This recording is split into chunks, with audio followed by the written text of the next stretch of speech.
শ্রাবণের শুক্লপক্ষের একাদশীতে ঝুলনের শুরু, আর ঠিক তার 5 দিনের মাথায় শ্রাবণ পূর্ণিমা, মানে যার নাম হচ্ছে রাখি পূর্ণিমা।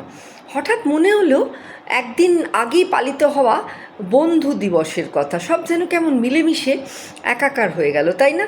ঝুলন, রাখি, বন্ধুদিন উদযাপন সবেতেই যেন মহামিলনের বার্তা। দেখবেন খেয়াল করে, বৈষ্ণব ধর্মে 12 মাসেই কোনো না কোনো যাত্রা পালন, তার মধ্যে জ্যৈষ্ঠে স্নানযাত্রা, আষাঢ়ে রথযাত্রা, কার্তিকে রাসযাত্রা, ফাল্গুনে দোলযাত্রা আর শ্রাবণের এই ঝুলন যাত্রা সবচাইতে আলোচিত, উৎসবমণ্ডিত এবং চর্চিত।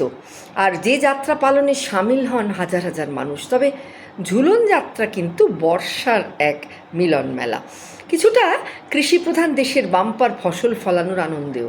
ঠিক কার্তিকের রাসযাত্রা সেই ফসল উঠবে বলে, আর সেই জমায়েতে মাঝে মধ্যেই আত্মীয় বন্ধুর সঙ্গে সম্পর্কটা ঝালিয়ে নেওয়া, পরাণের সাথে পরাণের মিলন, হাতে রাখি বাঁধা, মানুষ যাতে মানুষকে নিয়ে অহোরাত্র বেঁচে থাকে, আর সেখানেই ঝুলন নামক মিলন উৎসবের সার্থকতা।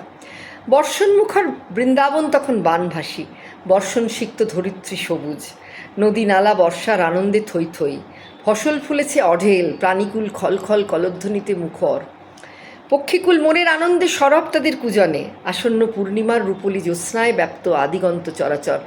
এমন প্রাকৃতিক আবাহনে মেতে ওঠাই তো ঝুলন, তাই নয় কি? বন্ধুর সঙ্গে বন্ধুর যাপন।